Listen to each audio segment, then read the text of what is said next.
Part 1. Questions 1 to 8. Directions. In this part, you will hear 8 short announcements, or instructions. There is one question for each announcement or instruction. For each question, choose the right answer, A, B, C or D. Then, on the answer sheet, find the number of the question and fill in the space that corresponds to the letter of the answer that you have chosen. Now, let's listen to an example. On the recording, you will hear: Hello. This is the travel agency returning your call. You left a message about the holiday you've booked, asking which meals are included in the cost during your stay at Sunny Hotel. Lunch and dinner are free, but if you wish to have breakfast in the hotel, you will need to pay an extra amount of money, depending on what you order. Let me know if I can help you with any other information. Goodbye. On the test book, you will read, which meal is not included in the price of the holiday. A. Breakfast. B. Lunch. C. Dinner. D. All. The correct answer is A. Breakfast. Now, let's begin with the first question. First, you'll have some time to read the questions 1 to 8.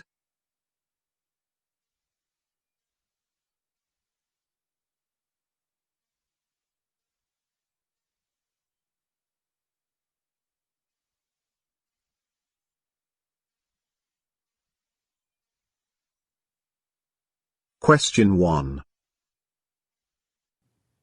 Thank you for calling Jiffy Computer Services, your neighborhood computer sales and repair service. Is your computer giving you problems? No problem. We'll have it up and running in no time. Our technicians are available to help you 24 hours a day, 7 days a week. To speak with tech support, please stay on the line. If you would like to purchase a new computer, press 1 to speak with the next available sales consultant. To make an appointment for a consultation in your home or office, press 2. For billing questions, press 3. To hear this menu again, press 0.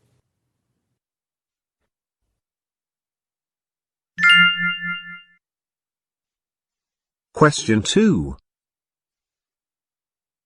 Welcome to the first lecture in our series. We are fortunate to have as our speaker tonight Dr. Clotilda Swanson, who is visiting us as part of her book promotion tour. Dr. Swanson will talk with us tonight about her newest book, Small Business Success. She will explain the innovative business system that she has outlined in her book, a system that will result in success for any small businessman or woman. After the talk, Dr. Swanson's book will be available for sale at the back of the room near the exit sign. Books are $25 each. Unfortunately, because of unforeseen circumstances, refreshments will not be served this evening.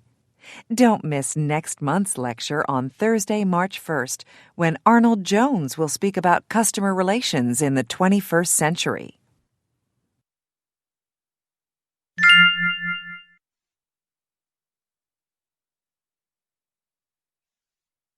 Question 3.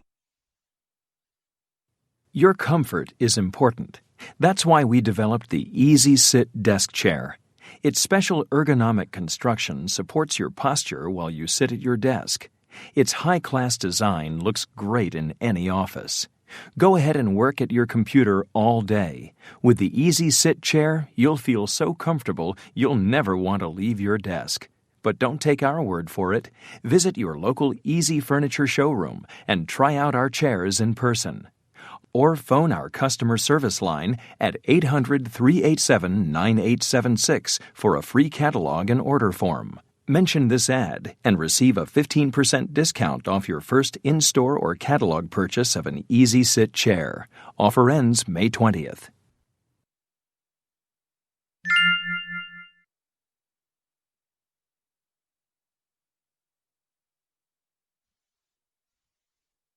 Question 4. Good morning and welcome to the weather update. The drought continues today with clear skies and plenty of sunshine.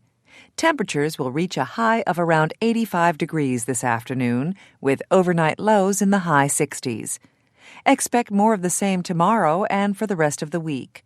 But don't despair. Change is in the air. Over the weekend, a cold front will be moving in, bringing with it cloudy skies, so we should be getting that long-awaited rain by Sunday.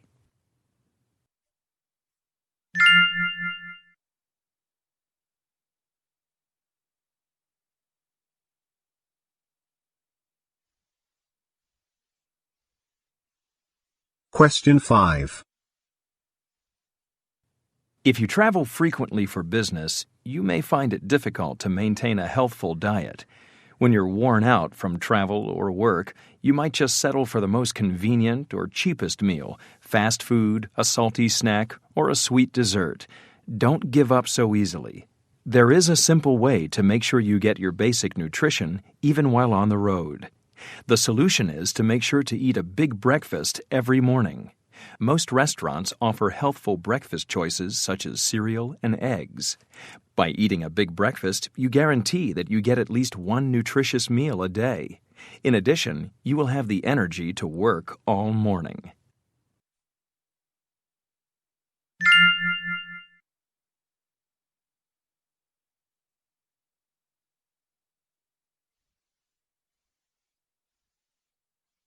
Question 6. Thank you for calling the dental office of Dr. Elizabeth Pekar. If this is an emergency, hang up immediately and contact the on-call dentist, Dr. Rogers, at 324-9014. Our normal office hours are Monday through Friday from 7:30 until 4 o'clock and Saturday from 9 until noon. To make an appointment for an office visit, please call back when the office is open. If you would like to speak with a doctor or any of the office staff, please leave a message after the beep, and we will get back to you as soon as possible.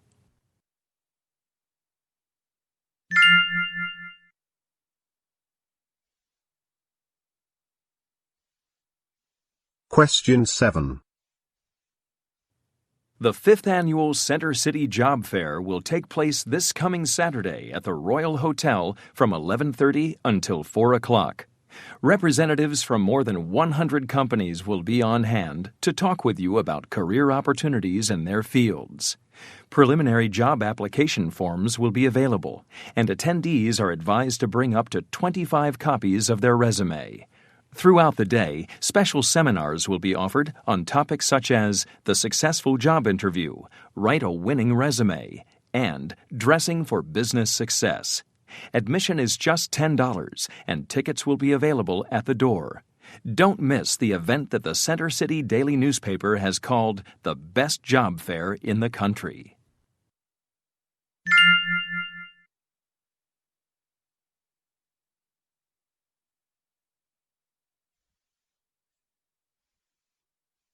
Question 8. Welcome aboard Flight 305 to Mexico City. Our travel time today will be just under 6 hours, putting us in Mexico City at 4:15. The rain clouds that were threatening us earlier have cleared up, and we should have smooth sailing all the way to our destination with bright, sunny skies. If you look out the windows on the left side, you should be able to see Lake Pine in the distance, with a view of the mountains behind it. Enjoy your trip, and thank you for flying with us.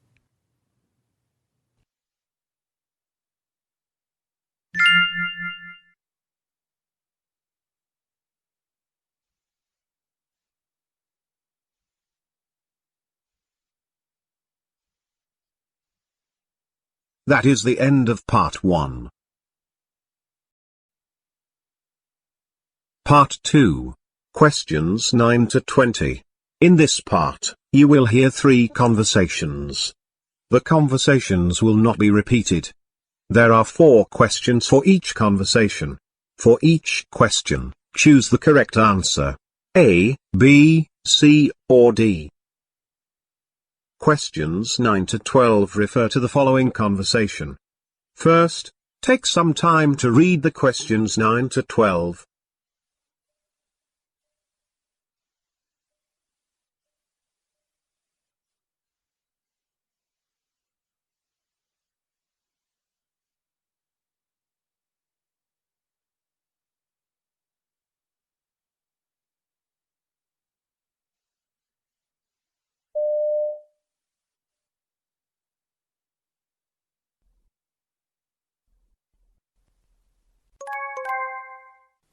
Listen to a conversation between two college students. Cindy, have you heard the news? No, Steve. What do you mean? You know all the classes we missed because of the snow? Uh-oh. Yep. We're going to have to make them up, and the dean says it will have to be during spring break. Steve, we have our vacation all set. What are we going to do? Do the others know? I don't know, but I certainly can't afford to miss 5 days of classes this semester with that week I was sick. But I really don't want to cancel our trip. All of us have already made our plane reservations. I can try to call the travel agency. Maybe they can refund our money. But before we do anything, we need to speak with our professors. You think they'll excuse us from class? Probably not. But I was talking to Kevin this morning, and he said that one of his professors told him that they could make up the class at a different time. Wow, that's great. Which professor was it? I don't know, but we're going to have to speak to all of them anyway. Why didn't they add extra days at the end of the semester before summer classes? Because of the graduation date, which can't be changed. Are other colleges around here doing the same thing? I would imagine so. It's been such a bad winter, and we've missed too many classes. We do really need to make them up. I know. I was just really looking forward to this vacation. The idea of the sun and the beach. Oh, look, there's Professor Hampton right now. Come on, let's go talk to her.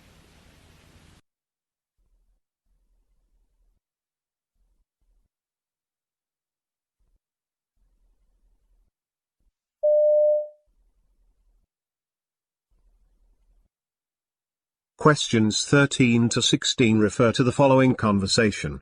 First, take some time to read the questions 13 to 16.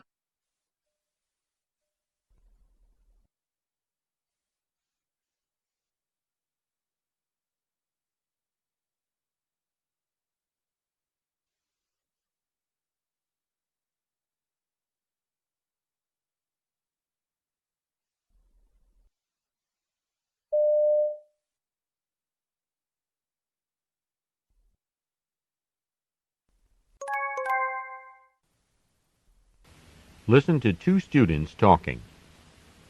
Hey, Christine, remember how we were complaining that we wanted to see the drama series but couldn't afford the tickets? I found a solution. Yeah? Won the lottery, huh? But seriously, I did find a way for us to see all the plays, and we don't have to pay a cent. Come on, Jim, that's impossible. No, really, we can. I called Stanhope Theater to ask if they had student discounts. They didn't, but they did have another suggestion. What's that? The man there told me they just lost 4 of their ushers, so they have openings. Really? Yeah. You don't get paid, but you do get to stand in the back and watch the play after you've helped everyone find their seats. No seat, but a good view. Then during intermission, you help sell refreshments. But, Jim, each play is performed on 6 nights. Can we make that big a commitment? We don't have to. That's the best part. They have enough ushers so that each person works only 2 nights at the same play. I never imagined we'd be able to see the whole series. Let's take a look at the schedule right now.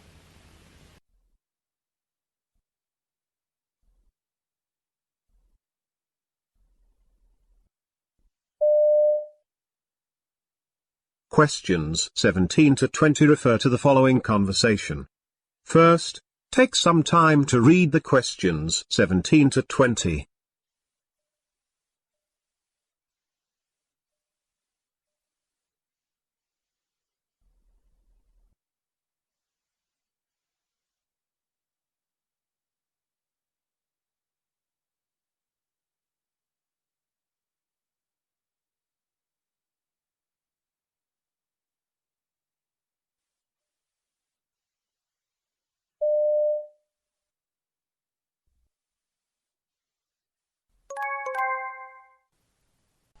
Listen to a conversation between a professor and his assistant.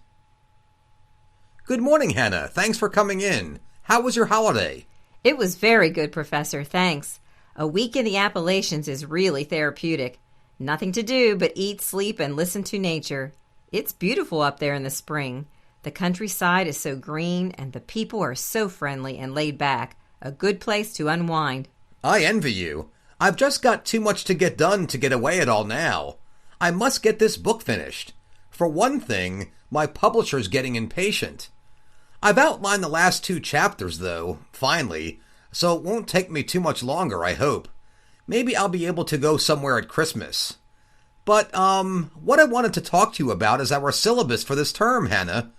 I know this is short notice, but I'd like to make a couple of little changes to it. Uh-oh, I know your idea of little changes. No, I don't think it'll be that bad this time.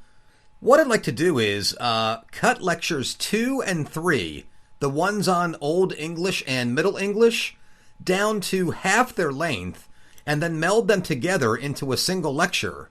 Then, with that extra 90 minutes, I want to add a lecture at the end on World Englishes. I think it's time we dealt with that more thoroughly, don't you? Yes, sir, I certainly do. That's a good idea. So I guess I just need to cut down the quizzes to match and add a new one for World Englishes. Do you know when I'll be able to see your revised OE and ME notes? I've already done a good bit of that revision, Hannah, and I think I'll have them ready for you before Lecture 1. That's April 8th, I think. Yes, Tuesday the 8th. I've taken the segments on pronunciation out. I think we can lose those easily enough. Nobody really needs to recite Beowulf or the Canterbury Tales anymore, no matter how much fun it is. And that means you probably won't be discussing orthography much either. I suppose not. I just want to be sure to point out clearly the main ways in which modern English has developed from its predecessors. You know, the great vowel shift and so forth. Saving 90 minutes is not going to commit Old and Middle English to total oblivion, after all. Not if you can help it, certainly. So I can't eliminate the phonetics quiz completely then? Yes, I think so. I'll still give them a reading so they can get a flavor of their ancestral tongue, but they can get as much of the phonetics as they want out of the textbook. And it's rote learning anyway, really. Now, what about your new lecture then? Can I get started on any of that? Yes, that's where I could really use your help in the next couple of weeks. I need you to research pigeons and creoles for me. I've never paid enough attention to them, and I'd like an idea of the number there are, their distribution, and, what linguists are saying about them these days. Are they English dialects? Derivative languages? What? See if you can find some interesting examples and some specific quotes, will you? Yes, of course. I think I know the kind of thing you're looking for. I'll take a look for internet sources this afternoon and then see what the library has later. Thank you, Hannah. I'd appreciate that. And while you're there, would you see if they've got a copy of Burnley's source book on the history of English? I can't seem to find mine. Oh, that's because you lent it to me last term, and, I haven't returned it yet. Ah, well, get it back to me sometime soon then, will you? I need to refer to it for my revisions. Yes, sir, of course. Anything else on the syllabus? Just that we'll need the student handout revised to reflect the changes. Who was in charge of that last time? The department secretary has the file. I'll draft a revision, let you check it, and then give it to her, shall I? Shouldn't take long, and we just need to get photocopies before the first class. All right. I'll leave that in your hands too then, Hannah. Just let me know if you need anything. And I'll see you at the faculty meeting tomorrow afternoon. Oh, yes, the faculty meeting. Oh, and if you need any anecdotes on Appalachian English dialect, I'm your girl. I've just picked up a wealth of contemporary examples. I'll keep that in mind. Thanks, Hannah.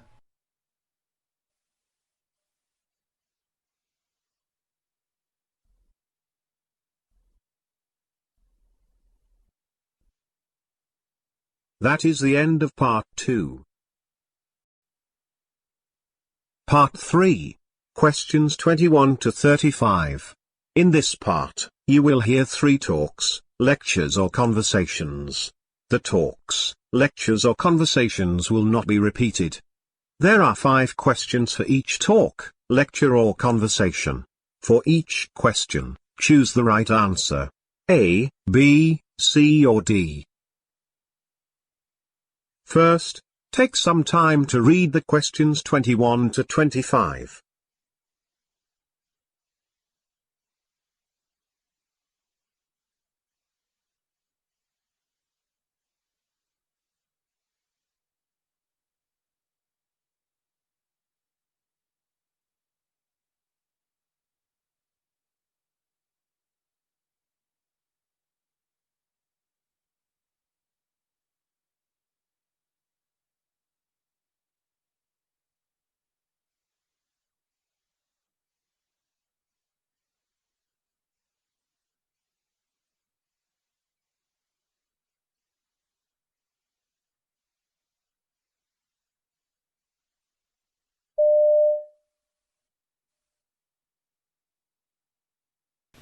Listen to a park ranger talk to a group of campers.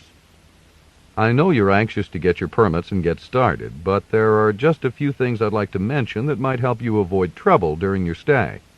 First of all, make sure you carry adequate water. You'll need it if you're hiking, especially in this heat. A good rule of thumb is to bring 1 gallon per person per day this time of year. Don't try to rely on the park's natural springs to supply all your water needs. And please, do not use soap in the springs. It's your responsibility to protect the park's natural features. For those of you staying beyond the weekend, make sure that you set up camp well away from dry creek beds. We may get some heavy rainfall, and those creek beds could quickly become filled with water, and you and all your equipment might end up washed downstream. When you pick up your permits, you'll also get a Park Services booklet. It'll tell you everything you need to know about the hiking trails. They vary in length, of course, but most of them are under 5 miles, relatively easy day hikes. Remember, if you're hiking solo, make sure you let someone know you're going and when they can expect you back. And for your own safety, we recommend that you not climb rock faces. A lot of the rock throughout the park is very unstable. One final word. Watch out for poisonous snakes. Rattlesnake activity is at its peak this time of year, especially at night. For your own good, we recommend wearing protective clothing and carry a flashlight after dark.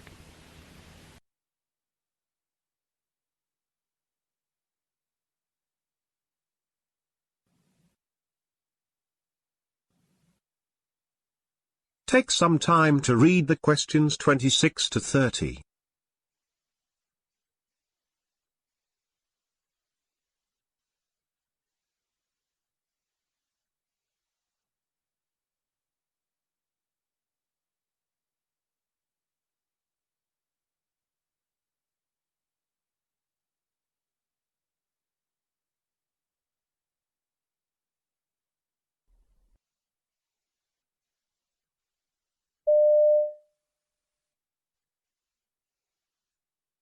Listen to part of a lecture on child psychology. Today we're going to talk about shyness and discuss recent research on ways to help children learn to interact socially. Many people consider themselves shy. In fact, 40% of the people who took part in our survey said they were shy. That's 2 out of every 5 people. And there are studies to indicate that the tendency toward shyness may be inherited. But just because certain children are timid doesn't mean they are doomed to be shy forever. There are things parents, teachers, and the children themselves can do to overcome this tendency, and even to prevent it. One researcher found that if parents gently push their shy children to try new things, they can help these children become less afraid and less inhibited. Another way to help shy children is to train them in social skills. For example, there are special training groups where children are taught things like looking at other children while talking to them, talking about other people's interests, and even smiling. These groups have been very successful at giving shy children a place to feel safe and accepted, and at building up their self-esteem. Take some time to read the questions 31 to 35.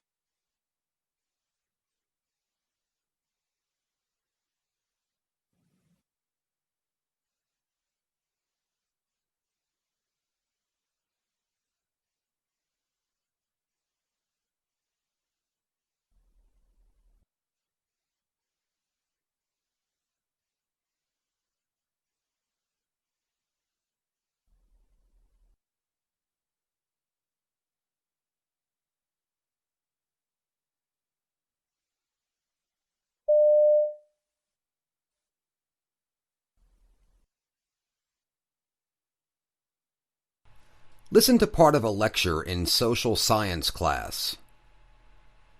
Today we're going to begin with a short quiz. No, you don't need pencil and paper, just listen. It's only one question. Ready? Okay. What do blogs, Pokemon, tattoos, Cabbage Patch Kids, pet rocks, and hula hoops have in common? Anybody? They're all stupid. I know, Professor Morgan. They're all fads. Correct. Now here's another question. How did you know that? In other words, what are the characteristics of a fad, and what's the difference between a fad and a trend? These are the questions we're going to consider together this afternoon. Well, the main difference, I think, between a fad and a trend concerns time. A fad is something that seems to appear suddenly. It quickly becomes enormously popular, then disappears just as suddenly as it came. A trend also appears rather suddenly, and it also becomes very popular, but it doesn't disappear. A trend can have a long-term influence on its particular market. Fads and trends often resemble each other at first glance, but a fad usually has a definite beginning and end. Pokemon might be a fad, but the idea of fancy playing cards for children might be a trend, for example. Another difference is that fads usually stay within one industry. Trends can cross over into many industries. The hula hoop, for instance, has been called the greatest fad of all time. 25 million. In the late 1950s, 25 million hula hoops were sold in just 4 months. But a year later, sales had virtually stopped. The hula hoop was a toy. It was fun to play with, but that's about all. Now consider cell phones. They were designed to be portable telephones, but they crossed over into the worlds of fashion, wireless communication, and now even photography. People buy cell phones that match the latest clothes fashions. They use cell phones for wireless internet access. They take photos with them. Cell phones have become a trend. Here's the third difference between fads and trends: how well industries accept them. Fads are often promoted by smaller companies. They need the quick money that fads provide. Large companies don't accept fads right away. They can't afford to be wrong. If a company is known as a trendsetter and it promotes a fad, its reputation will be damaged. Large companies buy products in huge numbers. They don't want unsold products sitting on their shelves. So they wait to see if a fad becomes a trend. Then they will accept it in their stores. Now, yes. How long does a fad have to last before it becomes a trend? I mean, there are all these energy drinks now. There used to be only a couple, but now there's like 100. Are they still a fad? Exercise is a trend, so wouldn't energy drinks be part of the exercise trend? That's an excellent question. When exactly does a fad become a trend? You know, there are some people who are paid a lot of money to answer that question. If they get it right, companies become rich and famous. If they get it wrong, companies go bankrupt and careers get ruined. The short answer is, nobody knows. Distinguishing between fads and trends is an art, not a science. If it were easy, there would be a lot more rich people in the world. Yes, in the back. Yeah, can't people get rich from fads too? You said they sold 25 million hula hoops in 4 months. Someone must have made big money off that.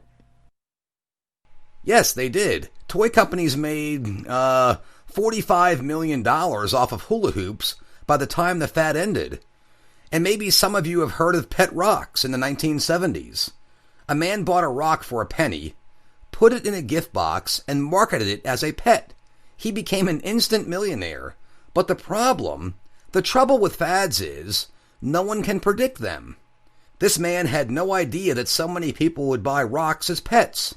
He started it as kind of a joke. The Pokemon creators had no clue their cards would become instantly popular all over the world. That's the thing.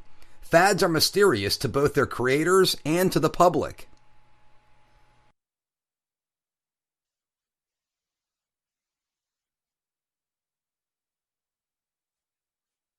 This is the end of the listening paper. Now, you have 5 minutes to transfer your answers to your answer sheet.